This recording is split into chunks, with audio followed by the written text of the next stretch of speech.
That's my.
March 24th at 7. Wait a second. We got to start the Zoom. Oh, thank you. Okay, thanks, Chief. All right, it is just after 7:30 on this Monday, March 24th, 2025. In accordance with the Open Public Meetings Act, notice of this meeting has been sent to the retrospect, posted on the Borough website, Borough social media, and posted on the bulletin board in Borough Hall. It's being held in person as well as via Zoom. If we could stand for a pledge of allegiance followed by a moment of silence, please. I pledge allegiance to the flag of the state of America, and to the republic for which it stands, one nation, under God, indivisible, with liberty and justice for all.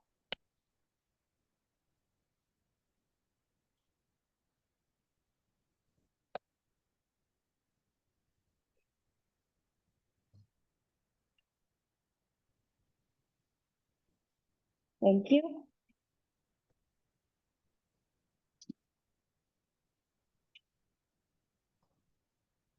Call. Commissioner Troy, Present. Commissioner Seidel, Present. Commissioner Bianco Bezich. Present. And I am actually looking at item C, which is the minutes approved as submitted. I actually have been in connection with Deanna and Sal. I found a number of issues in the short time I had to look at them. So I'm going to make a motion to table the minutes until the April work session. Could I have a second? I'll second that. Voting on that motion, Commissioner Troy, In favor. Commissioner Seidel, In favor. Commissioner Bianco Bezich. In favor, thank you. And thank you, Deanna, for getting all of them done. And I will give you all my notes shortly. Let's see. So proclamations, first and foremost, thank you to everyone who's in the audience tonight for a proclamation. That means you're doing great things in the borough and the larger region. So we'll begin first with Women's History Month. And just to note that at our April business meeting, so the last meeting in the month of April, we will be celebrating and recognizing some special women, some of whom are here actually tonight, and they don't know it yet, but they will be recognized next month with something special. So this evening, though, we do have the larger proclamation, which essentially recognizes the over 300 years of contributions and excellence of many women in Haddonfield, including education, the arts, commerce, communications, entertainment, government, healthcare, law, literature, medicine, philanthropy, religion, science, sports, and technology, in addition to caring for those in our homes and the larger community. And so for that reason, we are proclaiming March 2024 Haddonfield Women's History Month. So after we're done all the proclamations, any of the women in the audience and our staff members who would like to get up for that photo, I would invite you to. The next proclamation we have is for Library Week, and we have Amy Goodworth here, the president of our library board. Thank you, Amy, for coming. I'll just read a brief bit of the proclamation for Library Week, and that is, libraries provide free access to all, from books to online resources, for families to library business centers that support entrepreneurship and retraining. Whereas our nation's academic, public, and special libraries make a difference in the lives of millions of Americans today more than ever. Whereas libraries help level the playing field for job seekers, with 88% of public libraries providing access to job databases and online resources. Whereas libraries are places of opportunity, providing programs that teach all forms of literacy, promote continuing education, and encourage lifelong learning. And whereas in times of economic hardship, Americans turn to and depend on their libraries and their librarians. Now, therefore, the Board of Commissioners of the Borough of Haddonfield, County of Camden, State of New Jersey, hereby proclaims April 6th through 12th, 2025 National Library. So thank you to Amy and all of our library patrons and supporters, the friends of the library, and our staff at the library as well. We also have Lions Site Awareness, and Commissioner Seidel, I'm going to ask if you would like to read this one. Sure. Okay, and Commissioner Troy, would you like to take alcohol? Sure. Okay. So we're recognizing the Lions Club Site Awareness Month, the month of April. Whereas the Lions Club International has existed as a community service organization since its founding in 1917 and now includes more than 1.5 million members among 46,000 local clubs in 200 countries around the world. And the Haddonfield Lions Club, chartered in 1944, has grown to become one of the strongest Lions clubs in New Jersey, dedicated to supporting community organizations and helping the visually impaired. And the Lions Club continues to support other worthwhile regional organizations, including South Jersey Eye Center, the Lions Eye Bank of Delaware Valley, the Best Work Industries for the Blind, and the New Jersey Association of Blind Athletes, among others. The Haddonfield Lions also hold events and fundraisers that provide financial support for the public library, the police auxiliary, public schools, Little League, interfaith caregivers, Haddonfield Celebrations, Haddonfield Foundation, and many others. And a personal plug, April 6th is the Lions Pasta Dinner at 4 to 5:30 at the Presbyterian. Let it be resolved that the Board of Commissioners of the Borough of Haddonfield, New Jersey, hereby proclaim the month of April 2025 as Lions Club Site Awareness Month. Congratulations, Lions. And Commissioner Troy, we also have Alcohol Awareness Month. All right, thank you, Mayor. So the proclamation tonight, whereas alcohol is a primary factor of the 4 leading causes of death for young persons ages 10 to 21, and whereas alcohol is the most commonly used addictive substance in the United States, and whereas young people who begin drinking before age 15 are 4 times more likely to develop alcohol dependencies than those who begin drinking at age 21, and whereas the typical American will see 100,000 beer commercials before he or she turns 18, And whereas kids who drink are more likely to be victims of violent crime, to be involved in alcohol-related traffic crashes, and to have serious school-related problems.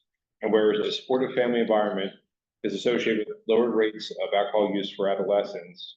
And whereas consistent and sustained parental attitudes can influence a child's decision about whether or not to use alcohol and drugs.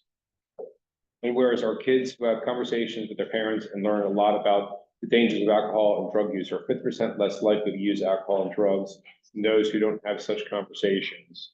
Now therefore be it proclaimed by the Board of Commissioners, the Borough of Haddonfield, County of Camden, State of New Jersey, join the National Council on Alcoholism and Drug Dependencies, Inc., and do hereby proclaim that April 2025 as Alcohol Awareness. Thank you, Commissioner. And I think, do we have Melissa here? Hope we have anyone from Municipal Alliance tonight? Just me. Okay, thank you. Thanks, Commissioner. Okay, great. We also have a proclamation this evening for Autism Awareness Month, and I'll read a bit of that.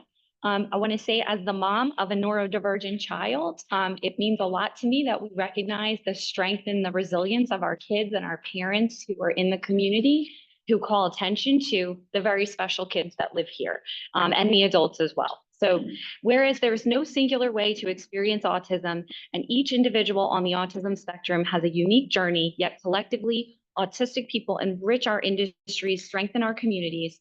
This April, we celebrate the achievements of all neurodiverse individuals and champion the equal rights and dignity of all those living with autism.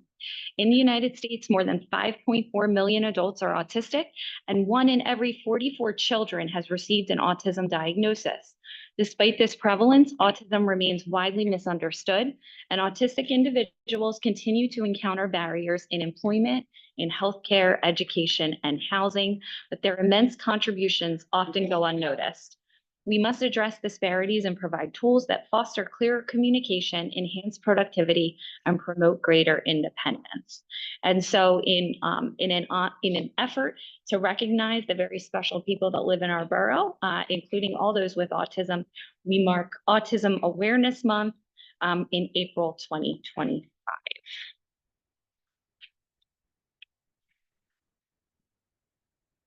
And let's see, next we have Haddonfield Sculpture Month. So April is also Haddonfield Sculpture Month, whereas the outdoor sculptures have enriched communities throughout the world for centuries by providing accessible opportunities to enjoy public art. And whereas the Borough of Haddonfield has nearly 24 pieces of Instagram-friendly public art on display, including Hattie, the steel artifact from the North Tower of the World Trade Center, the Children's Sculpture Zoo, the Haddonfield Militiamen, and the artwork on Mechanic Street, which all represent sculptors from around the country and world. And whereas the Haddonfield Outdoor Sculpture Trust, in cooperation with the borough, has created a nonprofit public-private outdoor art initiative populating key downtown locations with permanent and rotational sculptures, both figuratively and more abstract, and in the process has transformed the town into an ever-evolving gallery, attracting visitors to town. So therefore be it resolved by the Board of Commissioners of the Borough of Haddonfield, County of Camden, State of New Jersey, that April is the 7th annual Haddonfield Sculpture Month. Congratulations to host. Yeah. We love your stuff. So we have Stuart here from host, and we also have, I have to give a shout out for the last proclamation. We have Heather and Christina here from the Human Relations Commission. Heather's son is also here, and they were the driving force behind the autism proclamation. So thank you very much for your work on that, Stuart. Thank you for all you do to keep our town beautiful. And our last proclamation, certainly not least, Denise and Ginny are here. And this one is in order to raise awareness of child abuse and also do prevention work. And these women here tonight, Denise and Ginny, represent the Fortnightly, and we thank you for all your work that you do to prevent and raise awareness of this terrible issue that faces every community, Haddonfield included. Whereas children are our nation's most vulnerable members, as well as our nation's most vulnerable resources, helping to shape the future of New Jersey. And whereas positive childhood experiences, or PCES, like loving caregivers, safe, stable, and nurturing relationships, all help mitigate trauma and the negative impact of adverse childhood experiences, promoting the social, emotional, and developmental well-being of children. And whereas childhood trauma can have long-term psychological, emotional, and physical effects throughout an individual's lifetime and impact future generations of their own family. Whereas trauma, including abuse and neglect, is a serious problem that affects every community in the US, and finding solutions requires the input and action of everyone. Whereas children who live in families with access to concrete economic and social supports are less likely to experience abuse and neglect. And whereas prevention is possible because of partnerships created between families, advocates, welfare professionals, education, health, community, faith-based orgs, businesses, law enforcement, I'll add social workers, I don't see them in here, local, state, and national governments, we hereby in Haddonfield, as the Board of Commissioners, proclaim April of 2025 as Child Abuse Awareness and Prevention Month. So what I'll do now is just ask Joanna if you could step up to orchestrate a quick pick with anyone who is here for a proclamation. So we'll go in order.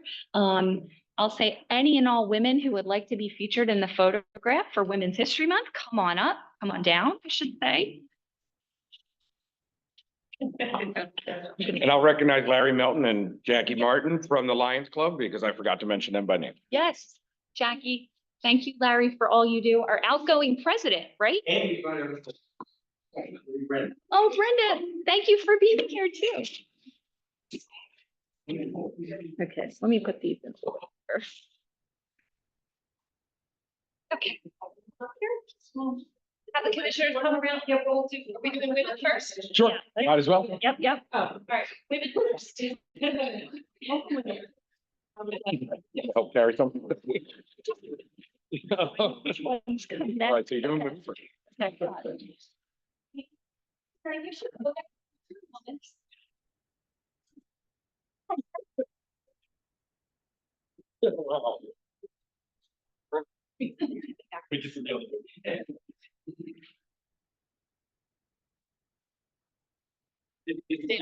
Right back. Okay. Yeah, it does. It just goes right back.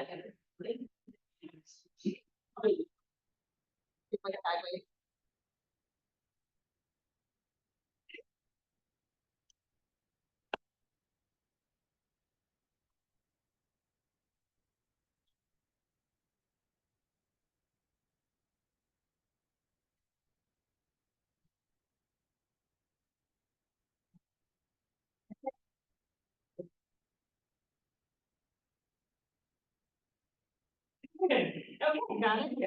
Thank you so much. All right, next up, we have Library Week. Amy, good work. All right, how are you? Okay.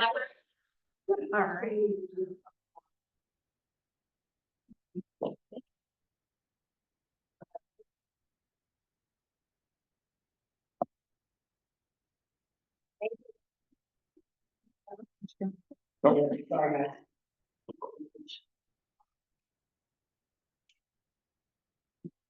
Camera on the David up. For the board. Yes, perfect. Thank you. Yes. Okay, next is Larry and Jackie for Lions Site Awareness. And Brenda?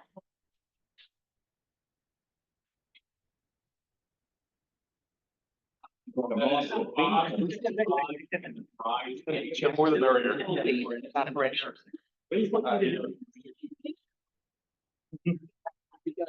We've done this before. Don't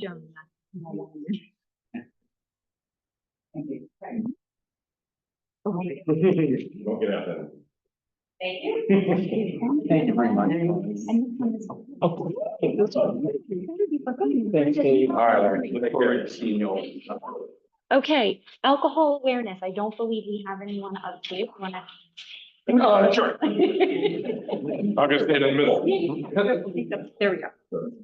I was the rep of the municipal line, when I was on the board of education.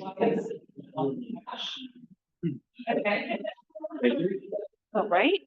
And Autism Awareness, Human Relations Commission members, Heather. HRC?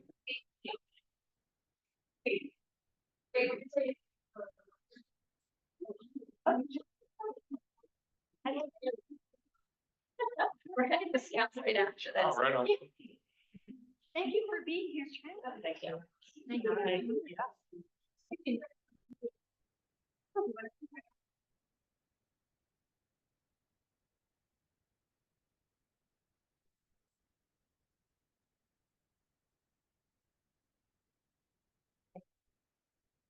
Everyone that's here. This is real. Thank you. Thank you. Trying to thank you. Jordan, can take a picture. Yeah, hold on, Trent. Oh, yeah. There we go.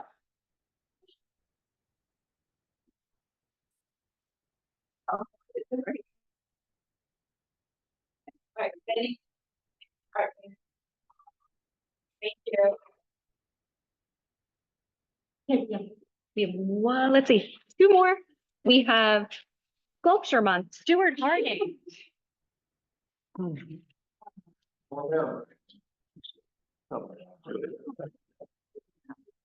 can shake hands. You can shake his hand and then you can take that. Okay. All right. I like you, Stuart. I'm not gonna bite you.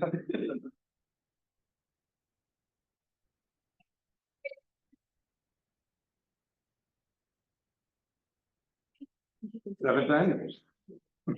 I don't think it's been seven. Well, there was back there. Thank you.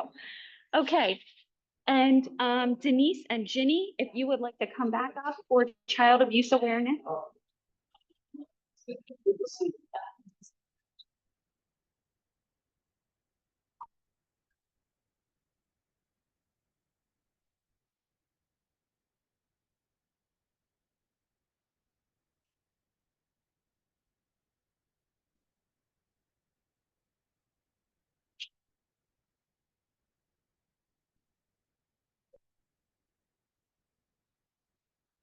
Thank you. Nice seeing you. All right, and this was. All right, yes.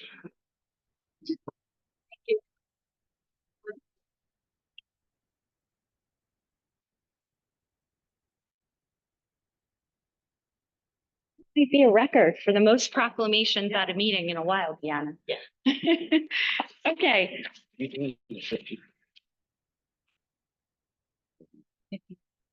Yeah, all right. Yeah. I used to love when they did that. Okay. So next we have our monthly departmental reports. And I know we are already at nearly 8 o'clock. I want to be respectful of everyone's time. So what I will do is I'm just going to give a brief overview because the chiefs worked really hard to put together their year-end stats. And I can't thank them enough, or our law enforcement officers, our firefighters, our EMTs for all they do. So I'm going to give the highlights of 2024, and then both of you feel free to chime in. I will ask you to add anything you'd like to do. So we'll start with HPD. 2024 actually had the lowest burglary numbers in a decade. We had 24 burglaries compared with the highest, which was 75 in 2016. Domestic violence calls, something Chief and I have tried to pay a lot of attention to over the last few years, had the lowest number in a decade also. We were down to 16 domestic violence responses. The high during COVID was 45 calls in a year, something that really concerned us as a department. Motor vehicle thefts. We had 8 total motor vehicle thefts in 2024. This was compared to 14 in 2023. For those who were most interested in this issue in the last year, one of the things we've worked really hard to do is work with the state police task force. We also increased overnight patrols and took steps within our own department and with neighboring departments to combat that. But as most of you may have remembered, we were on a state, regional, and nationwide high in 22 to 23 of car thefts.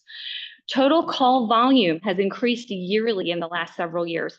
Officers responding with more to the same number of people, roughly 18,000 calls in 2024. And we really do like to say, see something, say something works. So those calls are typically to grievances or concerns. And those are the ways that the police are able to actually help and do as much as possible to be responsive to you. Another highlight was the senior parking permit that we started in 2024. We sold over 800 passes in 24. To date in 2025, we sold 760 of those.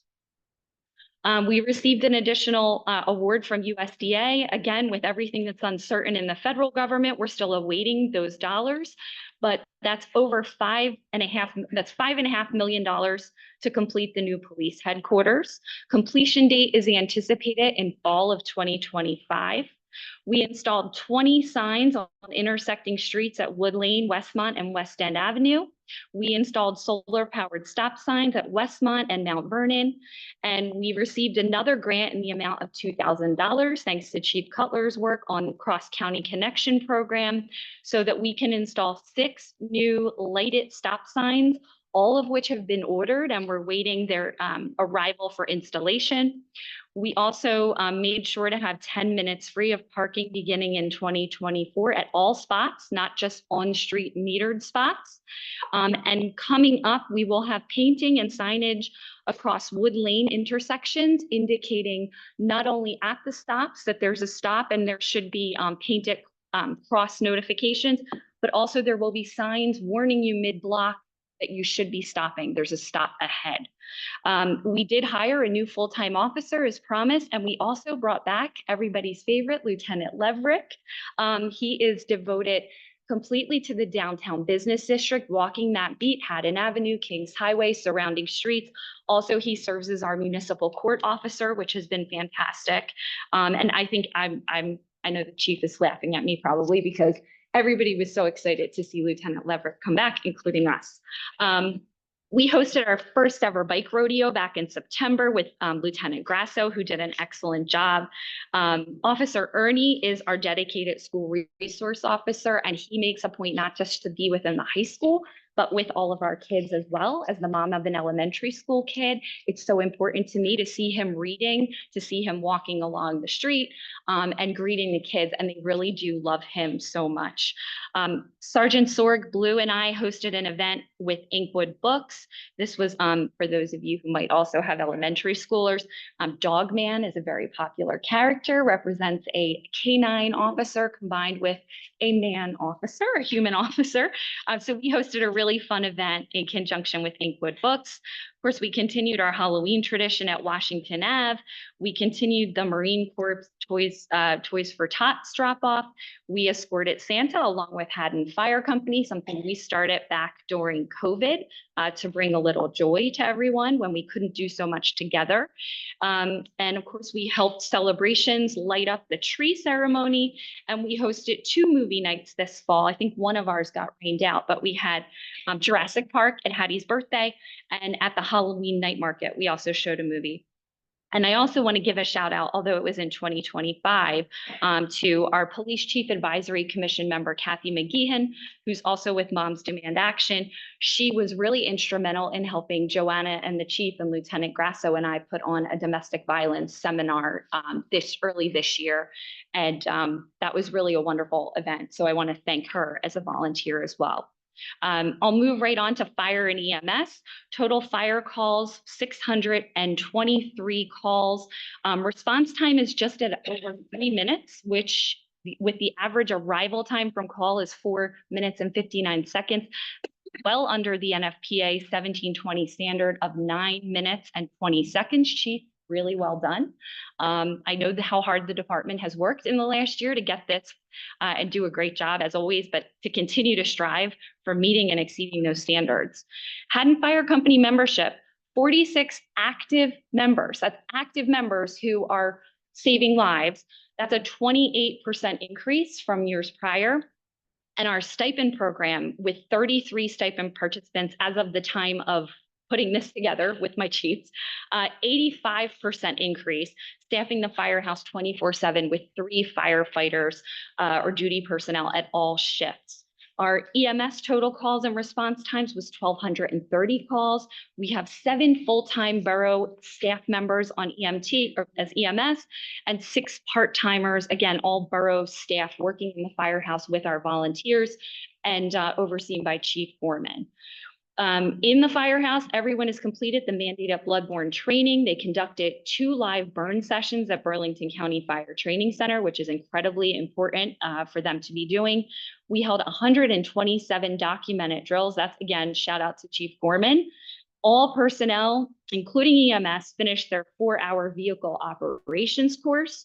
The advanced first aid course sanctioned by the Department of Health was completed.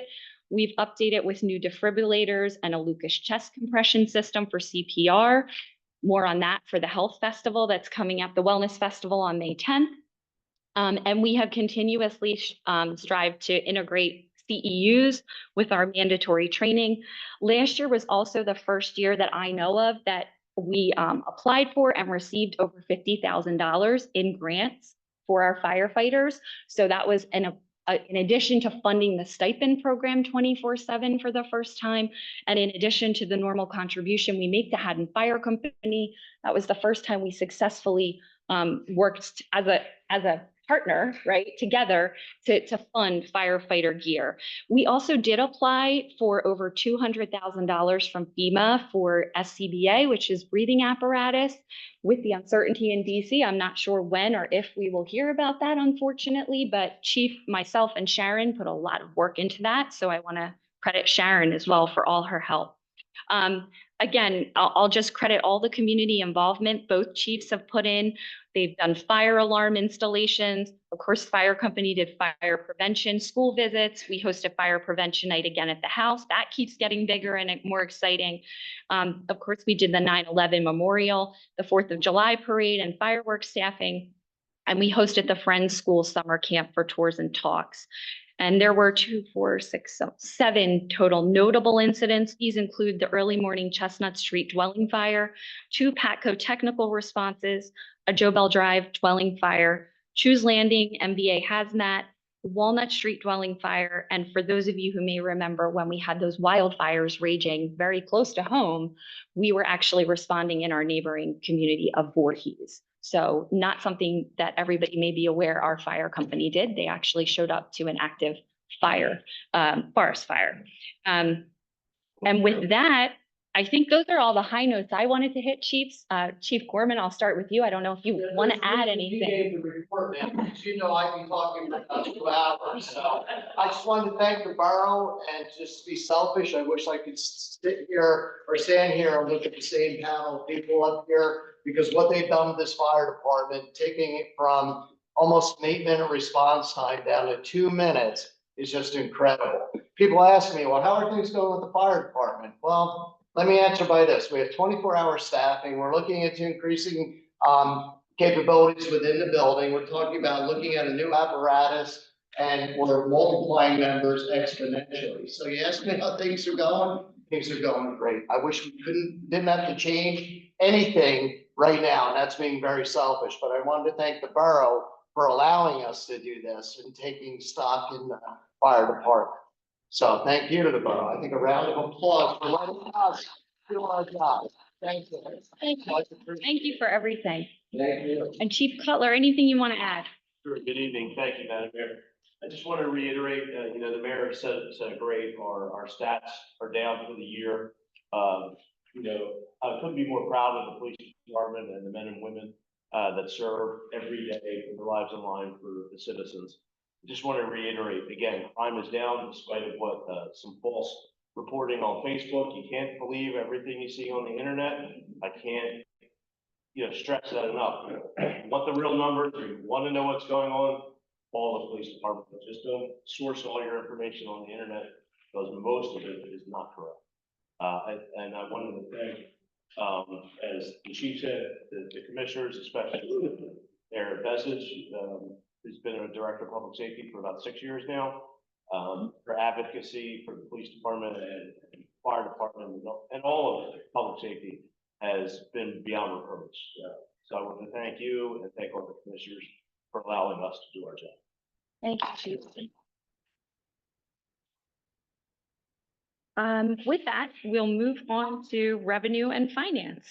Well, before I said that, tonight I was on a joint insurance fund meeting It's a monthly meeting of all the municipalities that are members of our joint insurance. And one of the topics tonight was the dwindling volunteerism in firehouses and how the insurance companies are going to try to have to deal with that. And they said, all of you towns are dealing with this. And I said, and they said, oh, Haddonfield, no, you're a unicorn. So congratulations, guys, for being able to keep your volunteer organization very, very healthy. But that said, I'm going to be very brief. Tonight on the resolution under the consent agenda, we have an authorization to approve emergency temporary budget.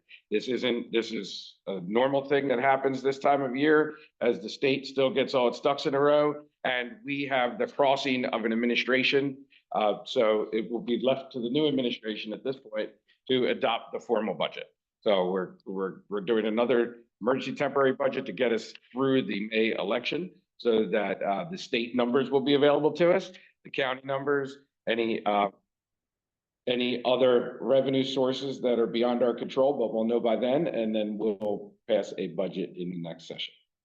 And then the other thing is, I'm proud to say that, oh, where'd it go? Okay, there you go. Open requests, although they're all down 7%, it's a little increasing in 5 hours and up, meaning it takes more than 5 hours to process that open request or get the information all together. That's up. It's about 7% now of our total open requests. The majority are 0 to 2 hours, but like I said, they are starting to drop precipitously. I think that has a lot to do with, I don't know what, but I'm glad to see it. So that's all from revenue. Oh, and our audit is kicking off. Sharon, when? The audit is due in the second week of April. Right. And one of the things that we're requesting this year is for them to present the audit to the public in a public session instead of just delivering the audit for us to give the update. Ooh, well done. Thank you. Everything has a price, but that's worth the money. Thank you.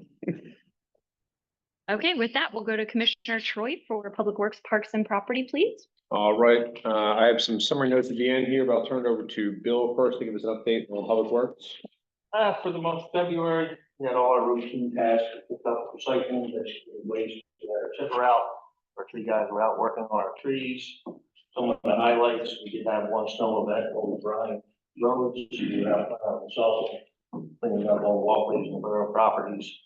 We did have our pothole machine out for a few weeks, filling the potholes in. And we started cleaning up flower beds and the tree wells down in motion. Upcoming, we're working on equipment to get out the spring and mowing in motion. All right, thanks, Bill. And on the Haddonfield Happenings app, there is the chipper and leaf truck scheduled during spring cleanup. It's going to actually start on Monday, March 31st through April 25th. Leaf chipper and trucks will be collected during spring cleanup. The chipper truck will be 331 again on Monday through 4/4 and again on 4/14 through 4/18. Leaf truck is 4/7 through 4/11 and again 4/21 through 4/25. And that is the cleanup schedule, which is available on the Haddonfield Happenings app and also available on the website under the search, I think special collections. So you can get updates there as well. So thanks, Bill. And if I can turn over to Doug to give us an engineering update. Thank you, Mr. Clark. Our office is working on, we have had road improvements, or a sewer project that's going on.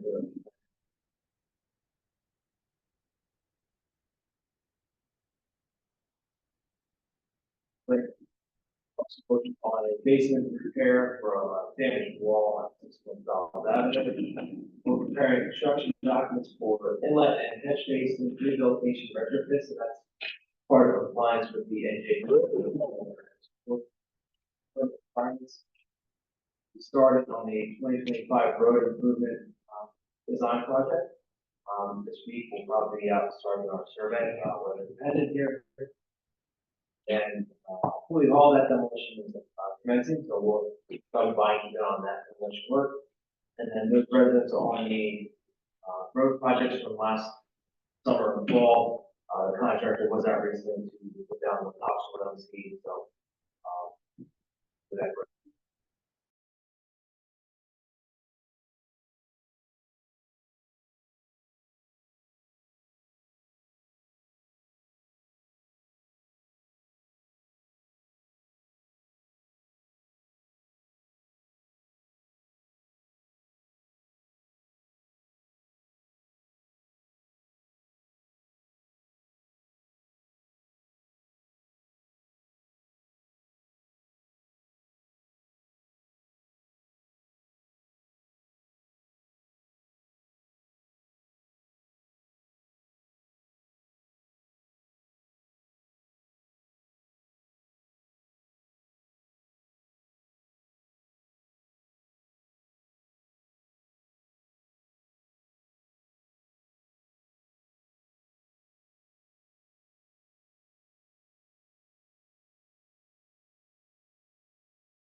of you on Zoom, not sure what happened, but we're back online. Hopefully all of you are there with us.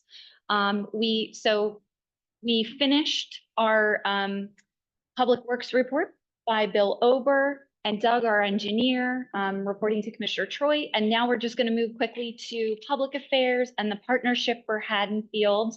And Joanna, if you want to include in that any notice that you or Chief Cutler have for a couple of upcoming projects. Do you want Great. to do the whole report or just? I think just the highlights. Tomorrow, Yeah. public affairs. Okay, so Chief, I don't know if you can put that up for the screen share.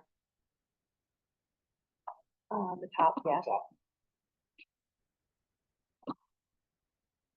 And then go to July. Okay, so. I'm sorry.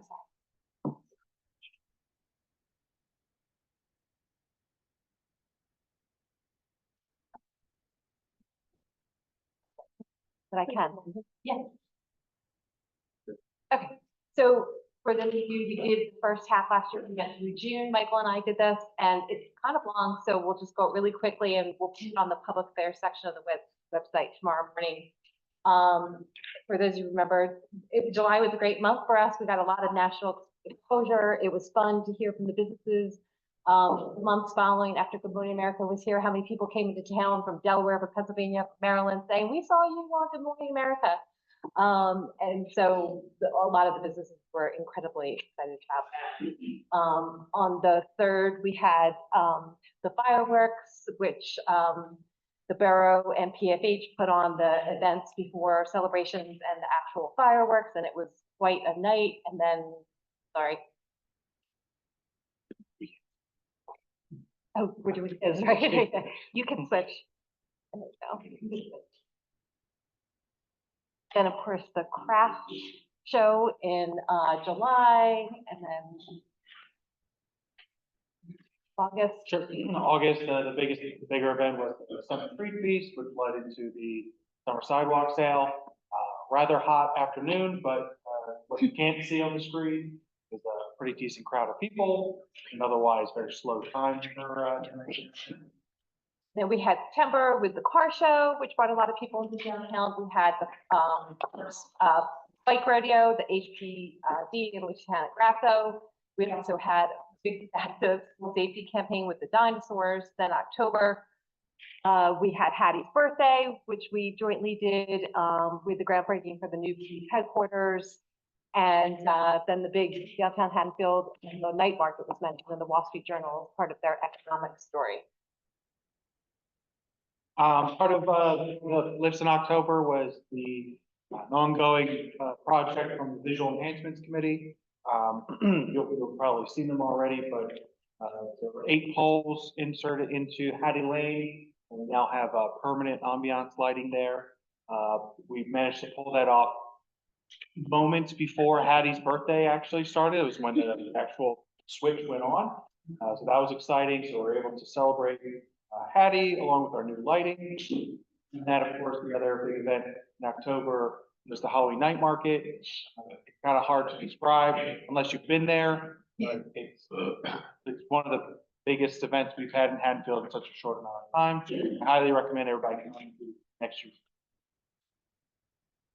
Yeah, we had the tree lighting with celebrations, PFH, Borough. We had a lot of coverage with holiday shopping. That was a busy weekend. We started our Borough bulletin in November. We kicked that off. Then in December, of course, was Santa and all of PFH's accomplishments. And here's the downtown Haddonfield highlights, Chief.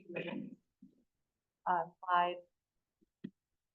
Some of these you folks probably heard before, but Haddonfield is recently been designated a Main Street. We'll be attending the Main Street America Conference in Philadelphia next month. It's actually rotating in different cities across the United States, so it just happens to be right across here for this year. We awarded $8,600 in retention grants to 4 different businesses. We recently celebrated the Maya J Salon, Maya John Salon, check cutting the other day. The tree lighting, get over at Library Point actually had more lights this year. We spent a little bit of money to include LED lighting. You wouldn't know the difference if you saw that tree. You'd think it was regular, but actually it's LED. We had our big electronic community gift card BOGO right at the end of, right at the beginning of December. We're able to inject $25,000 into that program. A good deal amount of that money has been redeemed into Haddonfield businesses. And then we worked with a series of different, nonprofits and uplifting our events. One of the bigger ones that we were really happy was Indian King Tavern, made a big uplift during candlelight shopping to create Yuletide at the museum as part of our annual candlelight shopping campaign. It's a busy year. Yeah, great job, you guys. And just, I was wondering about public safety, Colesville Road projects starts this week. It's going to be an ongoing project. We'll put it on the app for the next few months, 7 a.m. to 4 p.m.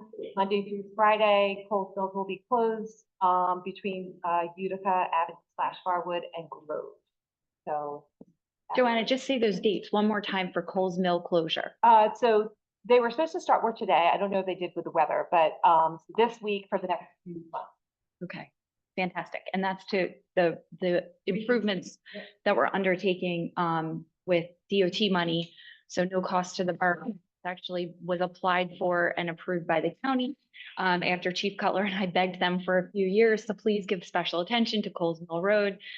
So very excited that drainage has been improved, grading will be improved, sight lines, visibility will be improved, and we're adding sidewalks to part of the area so that families who have kids going to school, people who want to walk their dogs or safely bike to and from will have more accessibility. So stay tuned for that. And I think before we move on to the wireless communications plan, I just want to give a shout out to all the employees, and I would ask everybody in the audience to clap for them because we couldn't do what we do if they didn't do their jobs. And I'll pay particular attention to Bill, who's our newer department head at these meetings. If not for the work that he could do with the chiefs, with Joanna, with Michael, when we execute these events, or we have serious emergencies or severe weather, we couldn't do this. We couldn't serve the residents and the taxpayers because they're the ones doing the full-time job. So I would ask that everybody clap for our employees.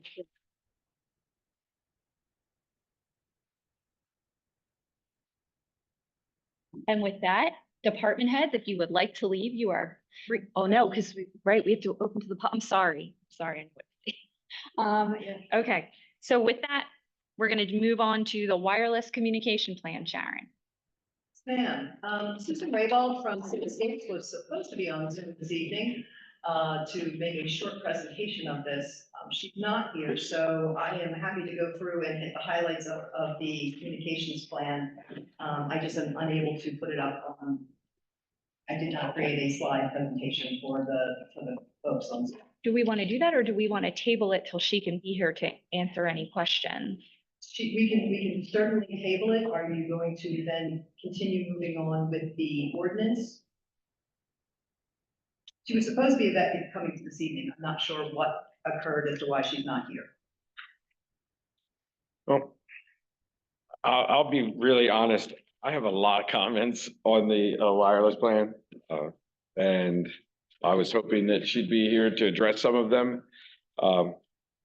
It's a bummer. But I would probably move to table the ordinance for now, just because there's just a lot. This has been worked on for a long time, but I've only been a commissioner since November. This is the first time it's come up, and I've been itching to get my fingers on this one. So, thank you. Okay, so we have a motion to table by Dave. I'll second. Moving on that motion, Commissioner Troy, In favor. Commissioner Seidel, In favor. Commissioner Bianco Vesit. In favor. Understanding as an ordinance, it's a 2-vote process, so this will be picked up again in June. Okay, Unfortunately, sorry. that's okay. So. I'll just come sit in the chair. Clarifying question then, so we're tabling the presentation. Does that also hold true, obviously, for the Ordinance. That's what my second assumed. Frank, you made the motion? You made the Yeah, motion. you made the motion. Oh, I made the motion. Yes, I made the motion for both the presentation and the ordinance. Oh, I thought I seconded it. My bad. So also the ordinance tabled as well. Yes, Okay. Yes. yeah, we don't really table the presentation. We'll just skip it. Yeah. Thanks, Sal. Okay. Okay, So with that, commissioners. You okay, Sal? Yes. Okay, Recording second on the table. okay. Could I have a motion to open to the public for items listed on the agenda, please? I'll make a motion. I'll second. Voting on that motion, Commissioner Troy, In favor. Commissioner Seidel, In favor. Commissioner Bianco Bezich. In favor. If you're able to stand and you'd like to comment now, this is for items on the agenda and on the agenda only. Each person would be asked to state their name and address for Ms. Bennett, Deanna to take the minutes. And we ask, if you're not able to stand and you'd like to speak, that's okay too. We can come to you with a microphone. Please just indicate that. And I'll just remind everyone, each speaker gets 5 minutes. We'll start in the room first, and then we will go to Zoom if there's no comments in the room.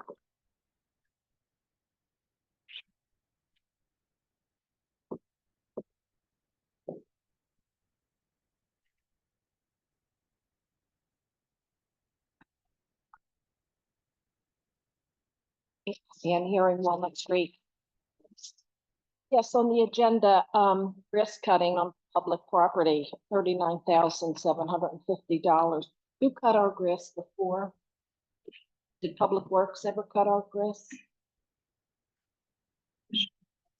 Please, yeah. So Public Works cut all of the grass, all the public borough grass in town, for years. When we created the Recreation Commission, we went out to bid for grass cutting on the fields.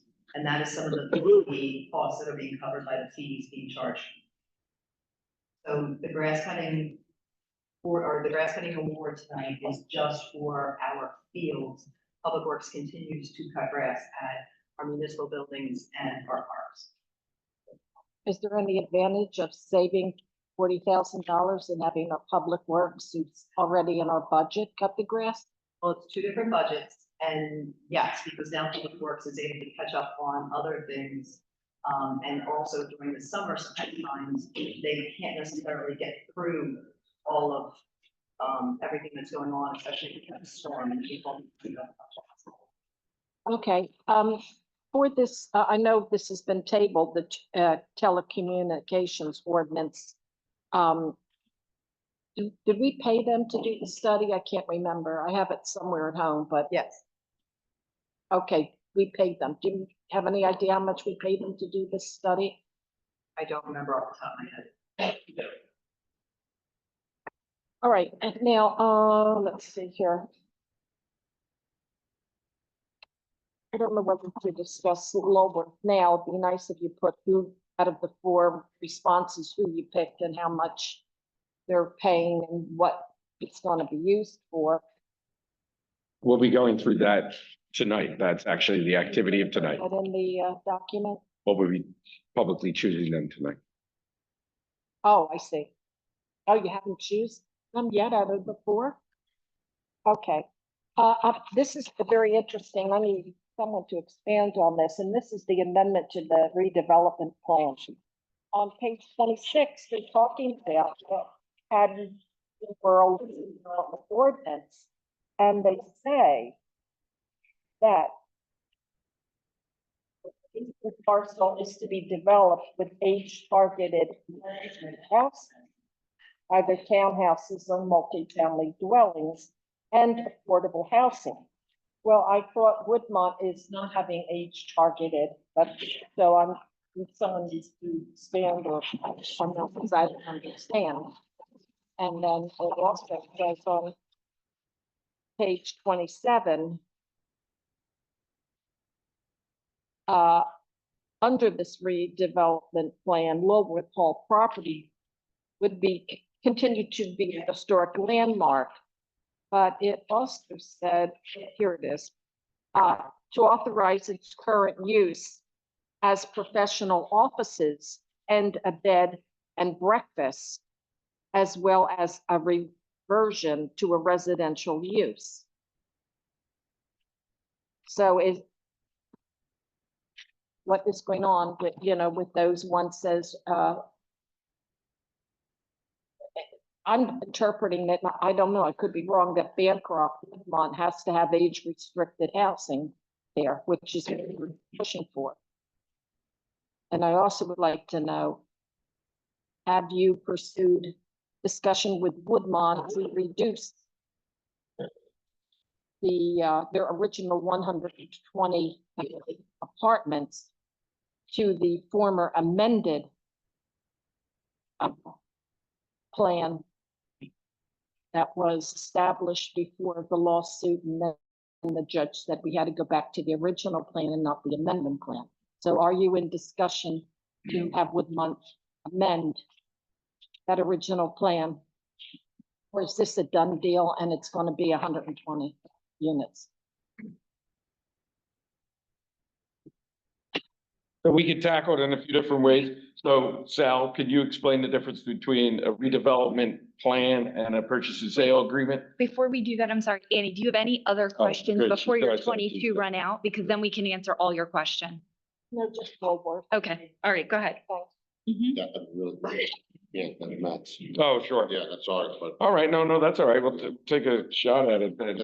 I don't want to hazard that, that's Matt Jessup, who's the redevelopment council, so that's not my area, so I really can't explain the difference.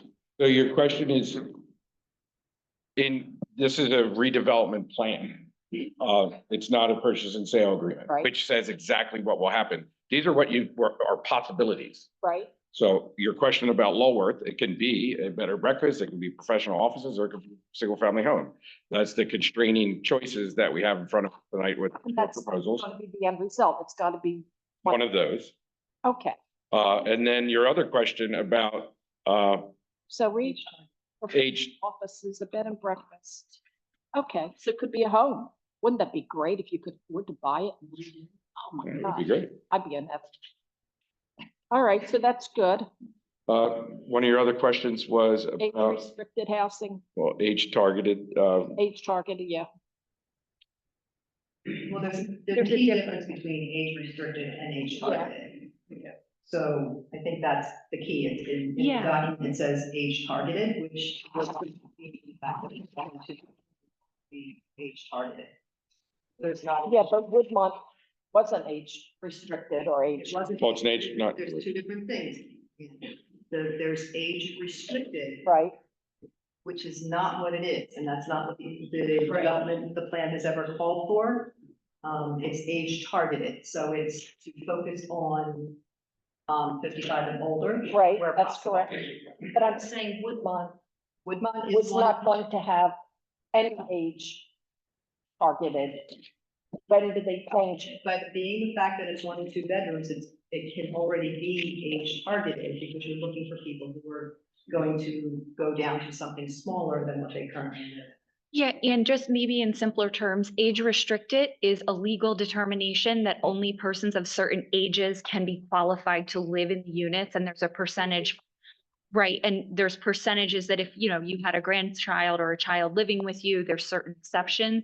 But this age target is really speaking to design standards and the aesthetics and the livable space. So smaller units in that 1,200 to 1,500 square feet, 1 and 2 bedrooms, accessibility features, elevators, covered parking, all of the amenities that might be provided, they're all intended to allow people to age in place or have smaller individual or couples living there. Okay, thank you. Mhm. What I'm trying to figure out is Bancroft was not designated as being age targeted. It's always been designated since the redevelopment plan was conceived by prior administrations. It has always been age targeted. It has not been age restricted. So there has never, So all the units are going to be age targeted for 55 years and older, so we don't have to no. worry about overpopulation of school age children in our schools. No, I don't believe we need to worry about overpopulation in our schools by the mere fact that the design standards and the area of Woodmont's plan, et cetera, will attract those in different stages of life that aren't sending kids to school. and nearly half of the units are Are one- 1 bedroom. Yes. And there will be standards within the units, which will essentially, within the lease, there's controls that you can't have more than X persons living in a unit. And then those affordable units also have UHAC controls. So, but to address the question, nothing has ever been planned there to be entirely age restricted. A lot of people have brought that issue up, but the plan itself has never, to my knowledge, correct me if I'm wrong, was never written with or amended to include expressly age restricted legal term housing. It has always been inclusive of age targeted design standards and building construction. Okay, And then your last question was about negotiations. Can you talk about that? I mean, I personally haven't. I would imagine that. come on, Sal. Well, he's not the negotiator. I'm not the redevelopment council. I mean, once the litigation was concluded, my part of it was done. So, and then there was a vote that was taken. So Matt Jessup, who was our redevelopment council after the commissioner selected at the last meeting. I mean, I haven't personally spoken to Matt. I haven't texted or emailed. I imagine he has. I don't want to say he has, and he has. Find out if it's going to be 120. Or it's gone back to the amended plan, which was 90. We're at time. We're at time. Yeah. So, How do we find that information out? According to the judge's ruling, that the commissioners were forced to consider what existed in May of 2024. They couldn't look at anything else. That's correct, and that's what they did. Right. Now I'm saying, can they negotiate with the 120 with Woodmont and ask them in good faith, since they already approved the 98, they already, that amended plan, they said, okay, we'll do it. So why can't we go back now? They did what the judge ordered, 120 original plan. Yeah. Now Annie? can they go back and? I'll be really plain about this. We're not going to talk about that in public because it's a negotiation. We have to negotiate with them. And we have until we have to give a purchase agreement with them at our April meeting. So. okay, and your time, Yeah. we did That's- your full. That's the answer we're going to give you because we So- can't give you any more than. So you can come back, your time's up, Ann. You can come back up at the end of the, Yeah, if the residents have to, pursue other avenues regarding this 120, we should just go ahead and do that because we don't know what's going on, right? your time's up, Ann. Is that? We're gonna move on to the next. If I can, I'll just respond quickly to it. The court order was pretty clear that we had to make a decision based upon the The 9 original. proposals. You know, basically, choose from one of the 9. And, We Yeah. know that. yeah, so I think that that's where it stands. And personally, I'm not gonna do anything contrary to what the direction of the court was. And, Okay, you're missing, I'm sorry, Frank. Yeah. you're missing one point. Ann, We know- thank you. Anyone else in the room who would like to speak? No. No, there's no rebuttal. You were given 5 minutes and over.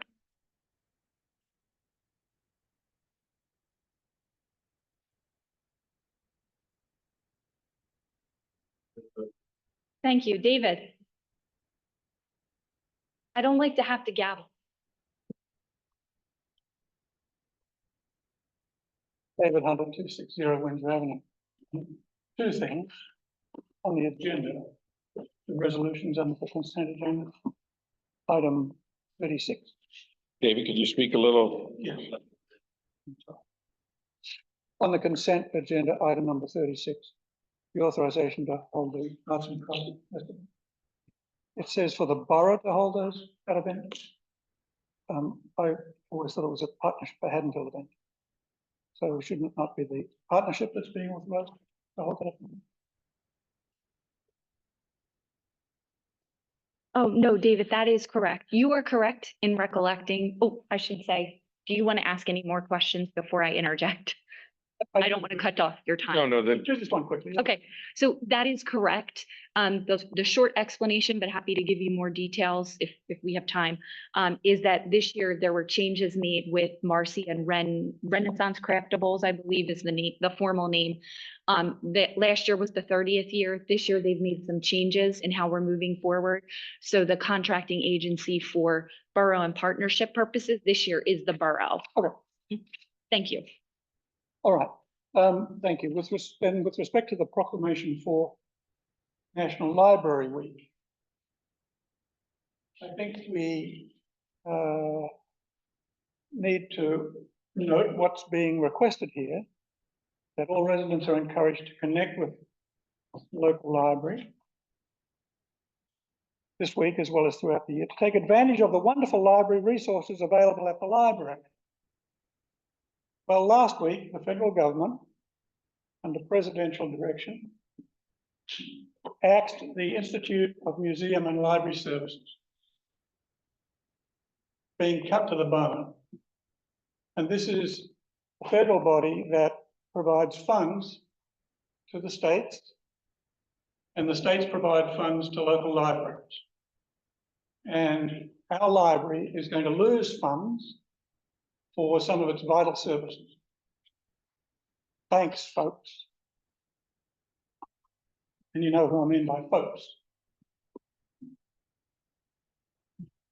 Thank you, David. Anyone else in the room on agenda items?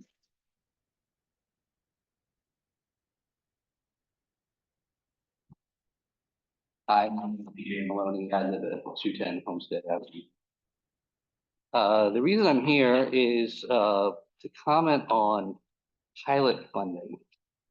Pilot funding is something that nobody really in the public understands, and quite frankly, I didn't get it all myself. My comments have to do with Lowell Hall to the extent that pilot funding with regard to Lowell Hall, but it also applies to the Bancroft property as well. And with specific regard to the Bancroft property, on February 10th, the Redevelopment Council reported that. Just checking Bancroft, I'm sorry, was on the agenda. Okay, we reported that gave some broad numbers as to how much income would be available to the borough over the course of 30 years under the pilot program, using numbers that he had developed himself and based on a 2% growth rate in gross revenues over the course of 30 years. I asked, and I put in an open request on March 7th for the spreadsheets and other analysis to see how we came up with these numbers. I never got any word back, and today I complained and finally was told that my request had been denied because it falls under attorney-client privilege because the records are delivered. First of all, I want to say that I'm the outlier on your quickly answered open request because mine took way longer than it should have, and I should have been told within 7 working days after my application that my request is being denied. Secondly, I called upon the members of the commission to work with the Redevelopment Council to try to make public as much as possible those numbers, the spreadsheets, and other analyses. Why do I say this? I don't have anything against the Redevelopment Council. I think he probably came up with his numbers in good faith, and I think he believes his numbers to be accurate. But at the end of the day, he's an attorney and he's not an actuary. And I think that those numbers should be subject to review by other people who do this for a living and specifically look at income streams. And the reason it's all important is because that our understanding as to how long and how much money is going to be made over the course of 30 years is very dependent on how much gross revenues we're going to have. And a lot of that has to do with property values. We have seen property values go up by 114% over the last 20 years, whereas inflation is only going up by about 66%. That can't continue. There are long periods of time in the United States where property values have stagnated. So you can't say that for sure that you're going to see property values continue to increase. And in fact, there's a strong possibility that they're going to fall. With that having been said, if gross revenues fall because rents fall, because property values fall, then what's going to happen is the borough is going to come up with a shortfall. The borough cannot come back to whoever owns the property at that point and say that they want to raise their taxes.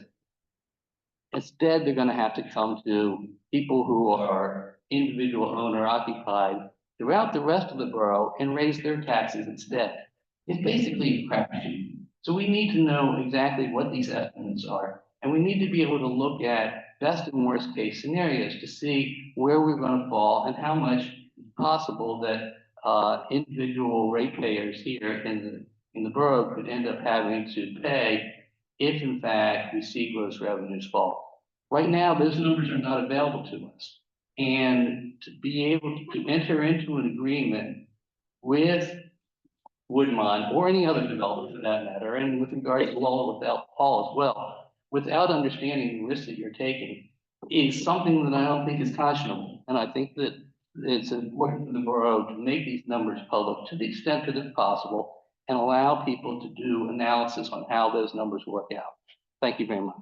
Thank you, PJ. Sorry, I'll take, Frank, you want to take a crack at it first? Thank you, God. All right, when it comes to pilots, the redevelopment council does not come up with the numbers. No, you can stand, you can sit, I'm just talking to you, but it's not a back and forth. I'm responding to it. I'm just saying that he stood up here and he gave numbers. Right, he gave numbers that were provided by NW Financial. So we have an independent auditor score the value of the property on behalf of the borough to understand the numbers. It has nothing to do with the redevelopment council. So a pilot is a payment in lieu of taxes. The only thing we actually negotiate, PJ, is the sale price of land at $4.5 million or six. There's so many damn confusing versions of this thing, $6 million, right? So $6 million is all we negotiate. The pilot is something that comes later. At one point, Frank Colleen and I had a pilot structure of 10% for 10 years, 11% for 5 years, 12% for 5 years, 13% for 10 years. We're back to 10% average gross revenue for 30 years. Where does average gross revenue come from?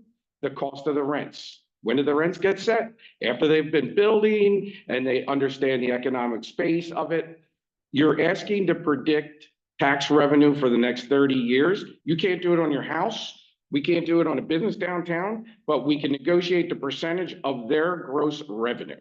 And that's what he spoke about. It has been averaged at that property at $18.75 million based off of what the average rental rates for those types of developments would be over the course of time. It is a guess. We negotiate a percentage, but that comes much later in the process. What the actual percentages are once they realize how much they're going to get for rents, how much they're going to get for the garages that they're going to rent, how much they're going to get for extra pets, what they're going to get if you rent a garden plot. All of those things become gross revenue that then become our percentage. So that's what we've negotiated. You can't negotiate a number that doesn't exist until the year it happens. But we had a really solid negotiation that went put. So now we're back to 10% of average gross revenue for 30 years. But those numbers do not come from redevelopment council. They come from our professional. And why aren't they available? Because we're still negotiating.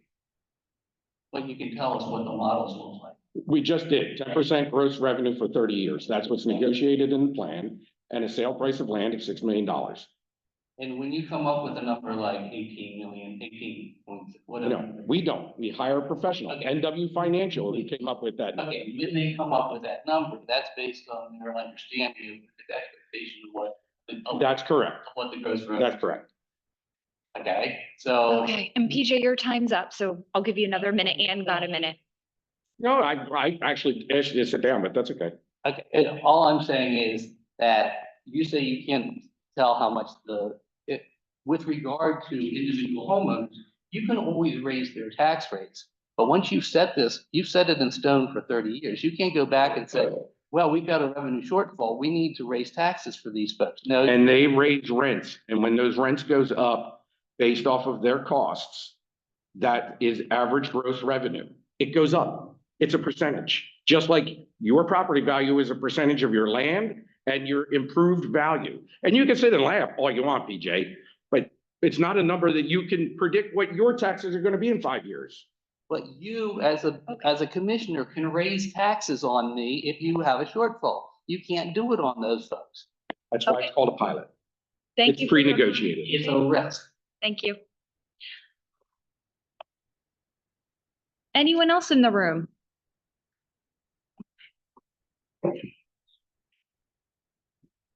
It's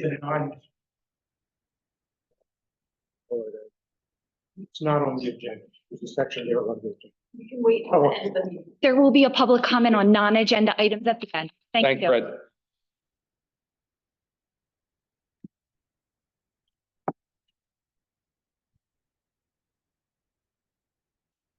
Hi, Kim Custer, 48 Norman Avenue, Delran.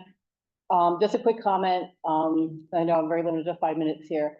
Due to the nature of Bancroft, and its historic presence, I would like to ask the commissioners if they could have Doug Rauschenberger come and give a public presentation on the history of Bancroft. I certainly can't cover it in 5 minutes, and he is a town historian. And I think that it's really important. We have a lot of people on Zoom. We have people coming to meetings. I think it's really important that we go on record with the history. We are historic Haddonfield, or you guys are historic Haddonfield, and I think it's really important to understand what exactly we have been fighting for the past 18 years. And if you guys are still in negotiations, I'm meeting with you. I really would love to see the stone building be part of the public part of the park. That is a very important historic structure that I think needs to be kept in the borough's ownership. So it can be developed and be part of a heritage trail. It could be something that we have tangible. We have something tangible at the end. Because as I'm looking at this right now, I'm seeing that all this work that we've done for the past 18 years, we were not going to be getting a lot for it. We really wanted a large public park, and now we have something very small. The athletics got their fields. The developer got their development. Now, I think it's really important that we, as a town, get back some of our history. And if there's any way that we can push back to that 98, if we can push back the development a little bit, or is that going to happen when we go to planning board and HPC? That would be a great time for us to really present again the history of what we really are fighting for and what the legacy of the property really is. So thank you. Thank you, Kim. Thanks, Kim. Anyone want to come? No, thanks. Okay, anyone else in the room on agenda items before we go to the Zoom?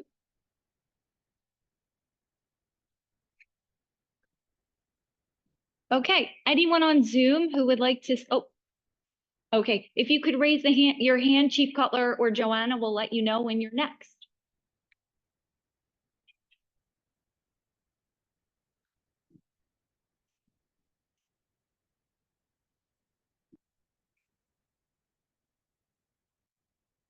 Okay, last call for Zoom on agenda items only. Okay, thank you. Seeing that, commissioners, could I have a motion to close to the public on agenda items, please? Motion to close. I'll second that. Voting on that motion, Commissioner Troy, In favor. Commissioner Vidal. Yes. And Commissioner Bianco Bezza. In favor, thank you. Okay, next we have item H on the agenda, which is actually for ordinances. Sal, is 2501 getting tabled? No? Okay, I'm just double checking. You couldn't, okay. That's more general, that's more broad. Okay, so first we have ordinance 2025-01, the ordinance to amend chapter 48, various fees. This is just the first reading, so we will not open to the public tonight on it. We will open, thank you, Michael. We will open to the public for second reading at our April meeting. Deanna, can you please remind me when our April meeting is? April 28th. April 28th. Okay, thank you. So the second reading and opportunity to speak on that would be April 28th. Could I have a motion to amend chapter 48, various fees on first reading? I'd like to make that motion. Second. Voting on that motion, Commissioner Troy, In favor. Commissioner Seidel, In favor. Commissioner Bianco Bezza. In favor. And by way of reminder, earlier this evening, we had a motion and second, and as well as a vote on ordinance 2025-02, which was the decision to table the telecommunications ordinance first reading. So as Commissioner Seidel referenced, because of the change in leadership in May that will occur, that would be introduced in June at the first business meeting in June. And you'll have the opportunity to listen, to comment that night. And then of course there would be a second reading, which would occur in July, where there would be a public hearing on that. Next, we have ordinance 2503, amendments to the Bancroft redevelopment plan. Can I have a motion to adopt on first read, or to approve on first reading? I'll make the motion. I'll second. Voting on that motion, Commissioner Troy, In favor. Commissioner Seidel, In favor. Commissioner Bianco Bezic. In favor. Okay, next we have resolutions under the consent agenda. Item I, the resolutions below were placed on the consent agenda by the Board of Commissioners and will be enacted in one motion. For those who are new to this or weren't here at our work session, most, if not all of these were already discussed at our work session earlier this month or have reference to prior meetings. Could I have a motion to approve items 33 through 44 on the consent agenda, please? Motion to approve items 33 through 44 on the consent agenda. I'll second that. Voting on that motion, Commissioner Troy, In favor. Commissioner Seidel, In favor. Commissioner Bianco Bezic. In favor. Okay, next we have discussion regarding proposals for the development of Lulworth Hall. Sharon, is that for you, my friend? Yes, ma'am. Thank you. Sorry, taking notes. That's okay. Hey, Commissioners, grab the right paper.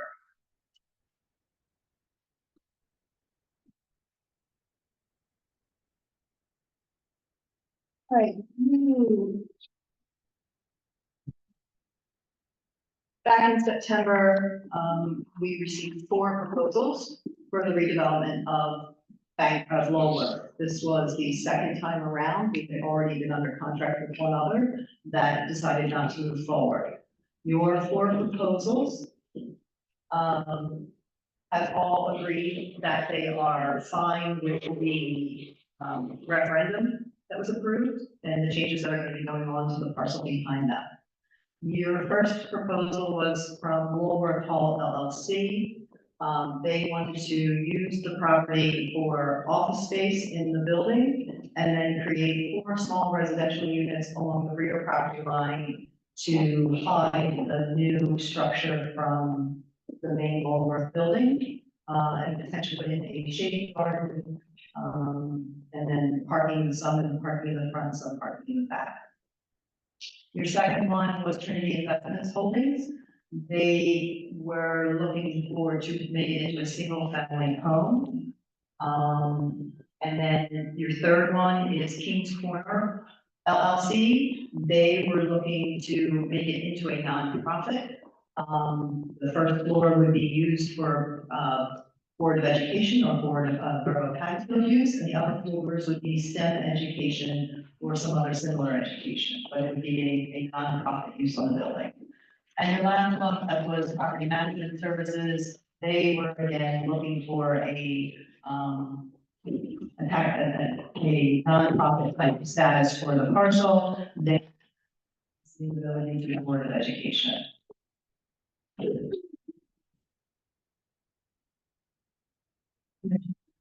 You've had a chance to review them, you've had questions answered for them, so we need to make a decision so that we can move forward with the development of Lulworth Hall.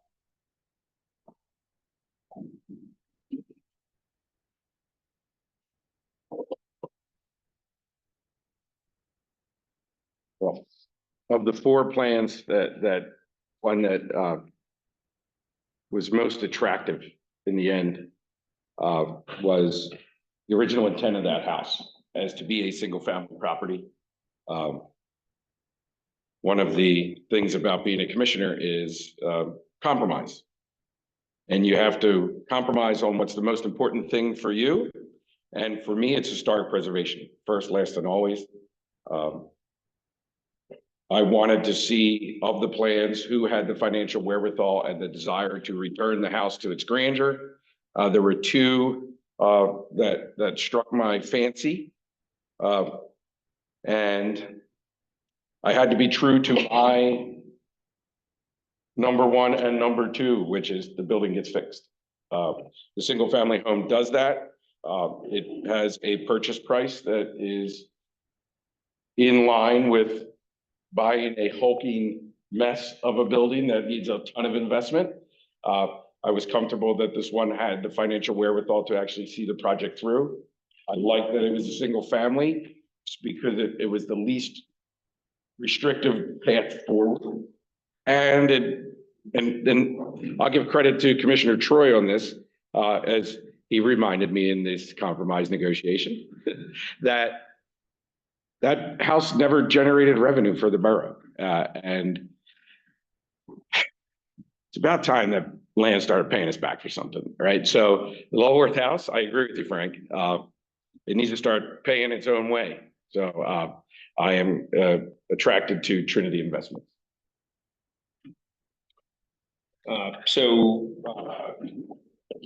As it applies to Trinity Investments, actually applies to all four people who presented. I did my own analysis on this, and this is just my best guess on this. And again, some can challenge the numbers on it, but you have to have the starting point here. So if you take into account the sell price or the offer price by all the four people who pardon me, made offers on the house, I would say that there was one that probably over a 30-year span would have netted the potential for a greater return, but in order to get there, you would have to go through SHPO, state historic trust, and you would have to basically kind of like subdivide that building. We have already gone down this road before where, and then, the first person who took a look at this backed out from that. So there was concern that if we went in that direction and it wasn't a significant increase from Trinity in terms of 30-year lifespan of it, I thought there were risks there that could put us back to, 30-year lifespan of what Trinity would have provided for us anyway. One of the options wasn't clear enough in terms of what they wanted to do with it. So I really didn't put a lot of weight onto that. And one of the options, because it would have been leased back to the school district, really just turned into a situation where there is negative cash flow. Like the taxpayers have money that they're putting out for this property to be used by the Board of Ed. So I recommended Trinity. I like Trinity. And I think that, again, this is going to, over the span of life of the property, is going to provide a nice cash inflow by way of it being a rateable. It has probably the most competitive offer price of the four. And I think that the summary of what they wanted to do with it, their financial backing, their plans for the building, and the fact that they seem very serious about wanting to make it back to what it once was in its infancy, which was a single family house. Seems to be the most compelling for me, and it looks as if they want to start moving quickly with it. And every day that we don't make a decision and every day we don't take action on it, the house just gets worse and worse than what it is today. I think there's a lot of opportunity there. I want it to be a beautiful structure that you see when you first drive into town and look to your right and see that back where it used to be. So I went with Trinity. I think it's the best solution, and I look forward to them starting the process, and hopefully we can pass it and get them started quickly. I'll be very brief. I've never wanted this developed into anything residential, office, or otherwise. I've wanted it to be a community center since I ran for office in 19 and again in 21. As Dave said, being a commissioner means being responsible and compromising. I've done that multiple times on this and was happy to. But after seeing multiple failed attempts to make anything good and to see this building become more and more dilapidated, while being someone who said, I'll raise my hand, I'll do the grant writing, I'll try to get private individuals or donors or organizations together. We could consider converting the 65 Club or Mabel K into affordable units. We could put all our community orgs here. Stewart's heard me talk about this. Our Board of Ed members have heard me talk about this. Kim Custer's heard me talk about this. So I'm just, the buck stopping here with me. I'm going to vote for no development, for no one to essentially take over. These guys don't need my vote. And I think it's important to finally address what I've been frustrated by for many years, and what I've been willing to do work on. And if this falls through, maybe as private citizen, Colleen, I'll be knocking on doors to fundraise to fix things up and make it a beautiful community space. But I would love the ability to see this rehabbed, restored, brought back to its glory. But I also had visions for it to be something that, you know, our teens and our seniors and others could make use of, make art within and experiment in and make music in. And that's what I really would have liked to see happen here. So I will not be voting in favor of any developer this evening.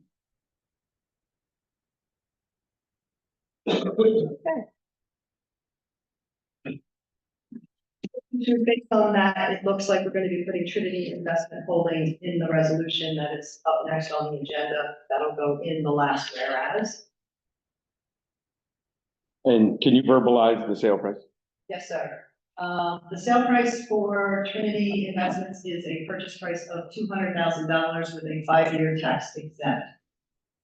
That gives them the ability to spend their money fixing the place up to the standard that we all want them to. And then it will start to pay taxes. And we'll make sure that tax assessor is fair. I'd like to make a motion to accept Trinity Investments as the developer of record and offer a purchase and sale agreement to them on behalf of the Borough of Haddonfield. Second, Voting on that motion, Commissioner Troy, in favor. Commissioner Seidel, In favor. Commissioner Bianco Bezek. Opposed?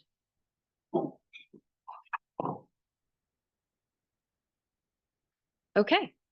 All right. So now we are moving to public comment on non-agenda items. Could I have a motion to open to the public on all items not on the agenda? Motion to open to the public on non-agenda items. Thank you. There you go. Oh, second. No, I thought you were testing me. No, I was just thinking. So, Voting on that motion, Commissioner Troy, In favor. Commissioner Seidel, in favor. Commissioner Bianco Bezek. In favor, thank you. Hi, Fred. I'm Fred Wills, 600 Cedar Avenue. Can I speak on the master plan? Yes. I first just saw the first copy I've seen of the preliminary master plan. One thing here that concerns me, I'm not pointing fingers at anybody, it's just something that when I come up to you. Oh, is this better? Yes, Fred. Okay. It's just something that I've seen and it concerns me a great deal. And it's on page 119, it's the electric vehicle charging station. And in it, it says essentially, it says that they're going to follow the state laws, which is understandable, and they will monitor the ability to put in stations. I think you're looking for trouble, very simple. You have two things here. This is an old town. Nobody knows what the power is on this, and the way this town is probably wired as a starter is you generally have 8 to 10 houses sitting on a transformer. If I come along, I'm the first house and I put in a charger, no problem. You're the second person in, no problem. Number 3, maybe. Number 6 on the list, back. You use a transformer. There should be a plan to determine how much power, if somebody's petitioning to, or somebody wants to put in a charger on their property, there should be some sort of place to make sure that you don't have all 6 chargers sitting on the same line. PSE&G is the people who will have to help you. I have no idea what's involved with it. But right now, the way it's worded, you could put 6 level 2 chargers in a row, blow out the transformers, and then you do have a problem because you can't get a transformer. The second issue, which is even more important as far as I'm concerned, is the fire issue. And this is nothing against fire, but this is a town of narrow streets, trees, a lot of wooden houses. And we need, I know the fire department's come up with a plan, and I'm not criticizing, I'm not saying it's great, I'm not saying anything, but very simply, you blow up, these EVs can ignite, you love them, but they can ignite, and even though you train firemen, you deal with these fires. What did I learn before? So, I mean, it's unfair to toss them into this. But I really think that we need a very definite plan as to how to deal with this. I've seen the technology is always getting better at how. This fire is not even addressed in the master plan. It does not exist anymore. The other lease says we're going to, the charging, the power for the charging is said we must monitor. What does that mean? What are you looking for? Oh yes, it just blew out all the transformers. I monitor. I hope that doesn't occur. But I'm just bringing this up because this issue is going to come up at some point, and I really should not come up. Okay, you have to approve it, and oh, by the way, this other issue is that. Thank you. Fred? Thanks, Fred. Anyone else in the room on non-agenda items?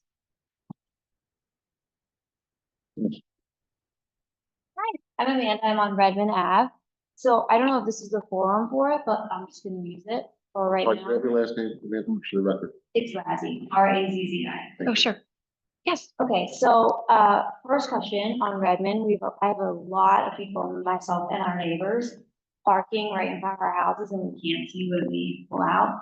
The doctor's office on the right side of Redmond? East Redmond you're talking about? Okay. Yeah.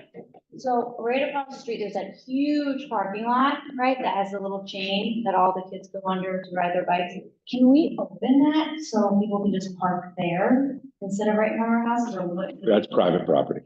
Is it, who owns that? Is it for sale? What's going on? I know who owns it. I don't know if it's proper to post it in. Could you ask them if we could just like move that chain so people could park? If you know him or her. Might as well just ask, nobody's there. I can, but I would say, I think I already know the answer to that, because he allows it to be used, one time a year for, The Lions Yard. the Lions Yard sale, and I think he's very particular about, there's been some complaints in the past with, people either walking through or things parked there, whatever the case may be. So I'd say I can ask, it's probably very low, Maybe if we did like a rental, maybe just like thinking about it. Okay, second thing, what are we doing with the biker gangs? What's the plan on it? We have officers downtown, and also the bikes, we've also cars. We're trying to get them, and when we get them, we confiscate the device, call their parents, and charge them. Yeah, and we also work with Haddon Township, Cherry Hill, Audubon, because they're not traveling alone, as you know, and they're not staying here.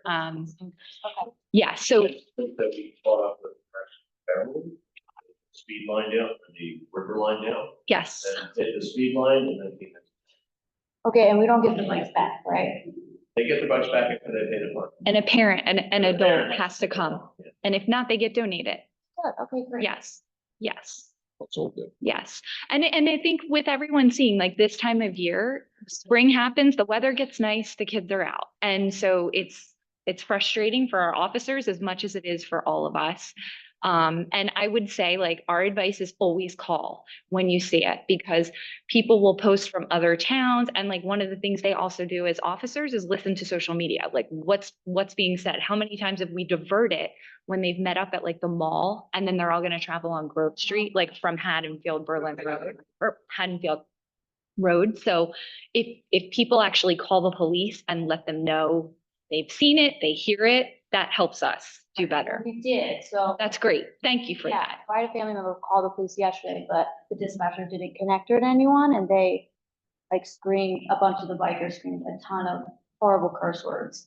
And surrounded the car, I know. Sorry. Because it wasn't me, but yeah, so that was a little bit of a worry, and we had my neighbor call 911 multiple times, like he was no answer. So I don't know. So that's a dispatch issue. Yeah. If you, That's a real issue. Yeah. Yeah, I would say, Amanda, if you want to call our non-emergency line 429-3000 and report that issue, one of the officers on shift could take that issue and we could forward that up the chain to dispatch. Well, when you call 911, you're not calling ahead. No, I know, it's a dispatcher. Yeah. No, I know. Well, they will ask us, what was the number? When was the call? We can help you with that for sure. But it would be helpful for you to tell us so we can partner with your information. Mhm. Yeah, thank you. Anyone else in room?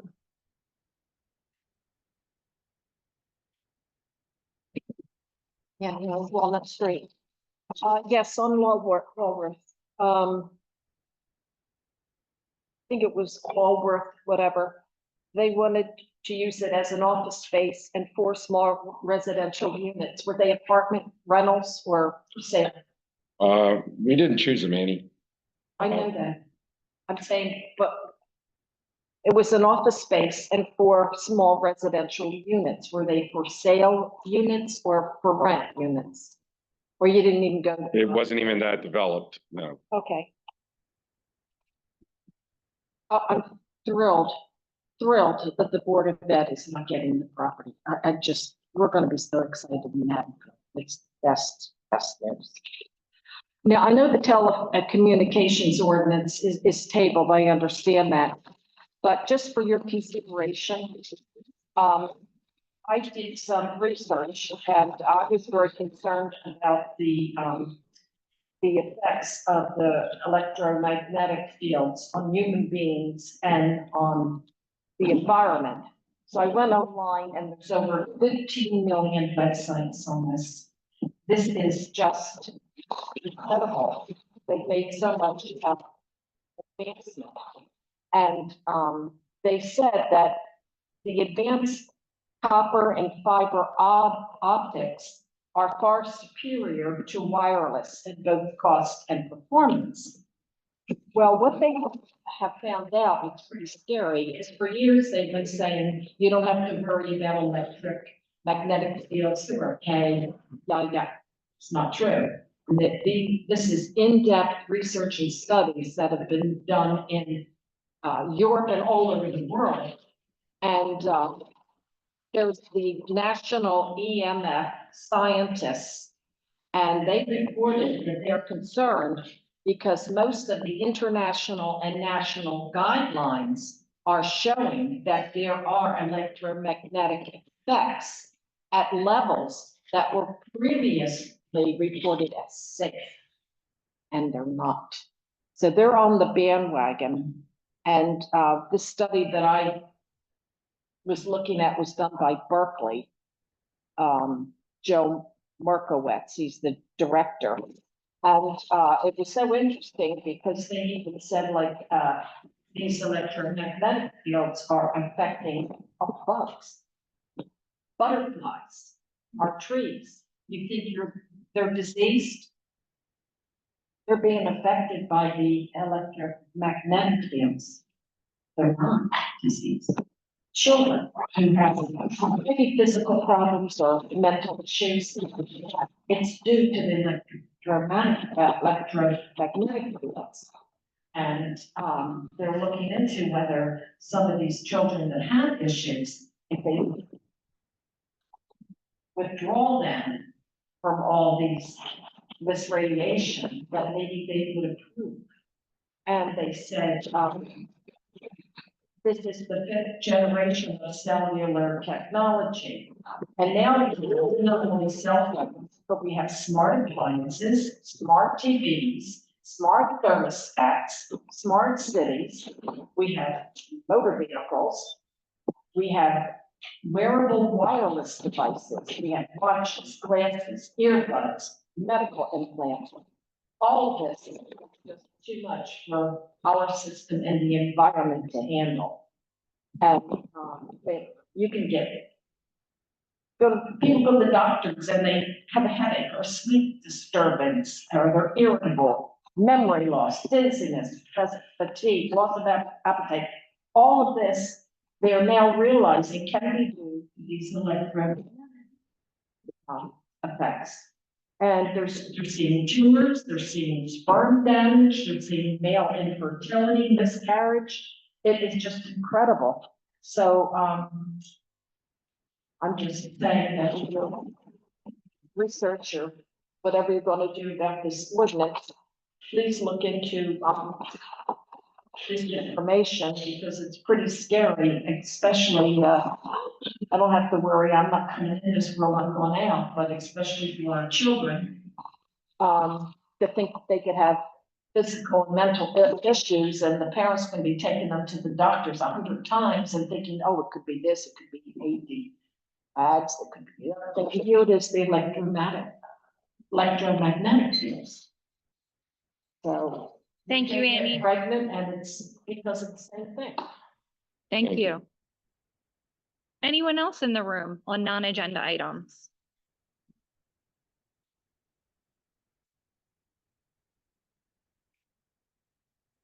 David, under 260 Winter Avenue. Just to follow up on my comment earlier about library funding. Colleen, I think you alluded several times to funding for the police building that is not necessarily guaranteed, or really to hear about that. And there may be other things. Yes, for fire as well. Okay, so I'm wondering whether at each of your meetings, you can report, or ask the departmental heads to report on funding that has been lost, or that they're expecting to lose or likely to lose as a result of actions that have been taken at the federal level in recent past. I think it's very important for the community to be aware of the impact of some of the decisions that have been made at the federal level.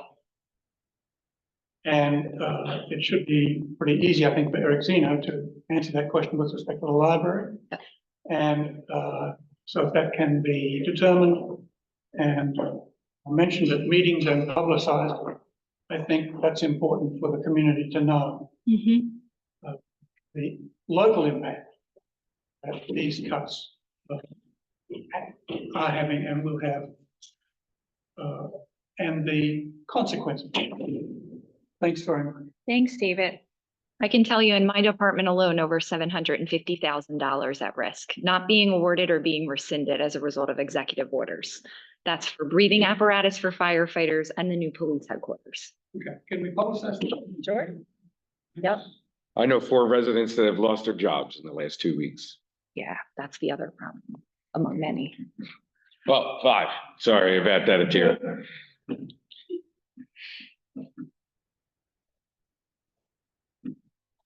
Okay, anyone else in the room, non-agenda items before we go to the Zoom?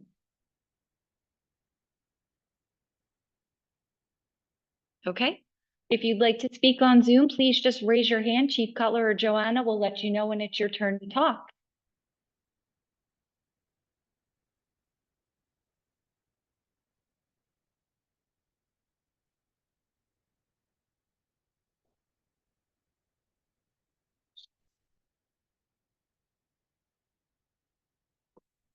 Okay, have their hand up. And then Chad, I'll let Chad pick first since He's public, yeah, Matt. public, Matt, you'll have to wait. Thank you. I didn't know how to unmute or raise my hand there. This is Chad Levine, 413 Warwick Road. Can you guys hear me? Yes. Yep. Okay, great. Hope everyone's doing well. I wanted to follow up with Amanda's comment regarding the biker gangs. I want to understand a little bit how when a resident makes a police report, how is there a way to follow up on that? Is that operable? How would someone go about if they were to make a report to the police, finding out if action was taken? Chad, you can over it, or the person that made it can call, and 9 times out of 10, we'll just tell them over the phone what the outcome is, or they can ask to speak to an officer. When they speak to the dispatcher, they can tell the resident or whoever calls that I'd like to follow up by the officer after the call. Okay, and then I just want to make sure I understand. So 911 goes to a general dispatcher, but then when they call the non-emergency line, it goes directly to your actual headquarters, right? No. So No, there's three numbers. 911 is an emergency number that goes to Lindenwald. There's Uh-huh. 429-3000, which is non-emergency that goes to Lindenwald dispatch. And then there's 429-4700, which is the police administration. Okay, so if it's non-emergent, 429-3000 is the way to go. Is that right? Correct. Okay, got it. And then following up what she had said about the biker gangs, you had said you got no complaints at all? No, I didn't say that. No, we got a couple complaints the other day. Okay, so you got complaints, and then what was the result of it? Like they just went down Grove and then left, or? Our officers located the individuals, Lauren and Haddon, and they were biking out of town, and they weren't causing a disturbance as they left. So nothing would be called Haddon Township and advised them that they were traveling in their direction. Okay, so by the time you guys had gotten to them, they were the everything had pretty much dissipated. Yeah, we got a call that just said they were biking carelessly. There was some online chat about different things, but that was not related to the police department. Got it. Okay. Yeah. Are you and I should have asked you this privately, but I'll say it publicly. Are we going to be reporting on the efficacy of the cameras at all anytime soon? I certainly can. I'll talk to the director of public safety, and maybe we'll come out with some kind of game plan or something to that. Okay. And then one other question, Colleen, are you still conducting the police advisory committee meetings? That's the Chiefs Commission. Yeah, there'll be a spring meeting. It'll be announced in Okay. our, you're on it. So Well- it's why we email you. We did the domestic violence thing in January. So as I said at our meeting in December, we would look to do 4 meetings a year, at least while I'm public safety director, but it's the Chiefs Commission. So he sets the tone and the timing for it based on his schedule, and I come along for the ride. No, I know I'm on it. That's why I didn't know if there was another one yet. Okay. Yeah, no, you will get an email. Probably the end of April, beginning of May, our spring meeting. What? I'm sorry, I missed that. What did he say? End of April, beginning of May. Oh, beginning of May. Okay, that was all I had. Thank you. Thanks, Chad. And I think that we're ready. Okay, Wanted to speak. but first we'll close to the public and then open to the press. Right, so could I have a motion, commissioners, to close to the public? I'll make a motion to close public comment period. Second. Voting on that motion, Commissioner Troy, In favor. Commissioner Seidel, In favor. Commissioner Bianco Bezek. In favor. Matt, we'll go to you, and then Joan and any other members of the press. Thanks. I just had a question on the Lulworth property. So the purchase price is 200. There's a 5-year. Matt, you're cutting out. Okay. I don't know what to do about that. Can you You're hear back. me? Okay. Okay. Start over. So for the Lulworth proposition, the purchase price was 200, and there's a 5-year, not abatement, but like a moratorium, I guess. There's no taxes for 5 years on the property at that point. So at the end of those 5 years, is there a reassessment of that property on the improvements, or is that only going to be taxed at the 200, or what's the calculus or the prospectus, I guess, that you guys have for bringing that into a revenue generating property? That would be assessed by the tax assessor when the improvements are completed.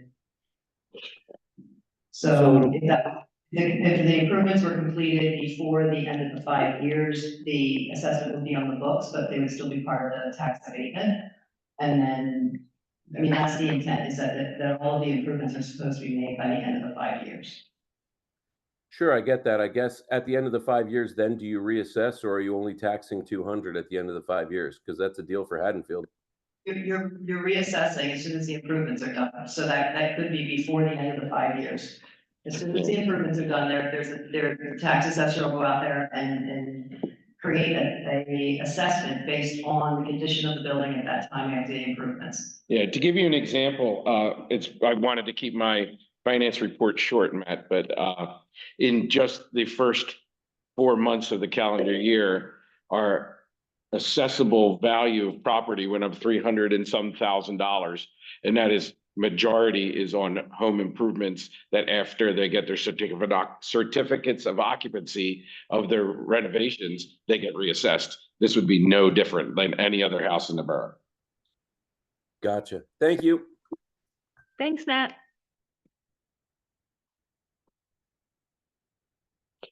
Okay, Joan? Executive session? I don't think so. Okay, do we have another reporter here? Or online? I don't know, behind Annie in the blue. I wasn't sure if you were reporting or not. Yeah. Okay. Okay, and Matt, no further questions? No one else? Okay, Make a motion to close to reporters. and adjourn. Well, no, I want to make a statement. Oh. So I want to congratulate Commissioner Bianca Bezic. She has been nominated for the Democratic Party to be possibly our next county commissioner. Don't go anywhere because we'll be hitting you up for county money and county resources and county everything. And I'm not saying we have an inside track, but I hope we do. So congratulations. Thank you, Dave. Thank you. I appreciate that very much. I'm very excited to continue doing good things downtown and with our parks and with our neighbors. So thank Great. you. I'll make a motion to adjourn. And I'll second. Voting on that motion, Commissioner Freud, In favor. Commissioner Seidel, In favor. Commissioner Bianco Bevan. In favor.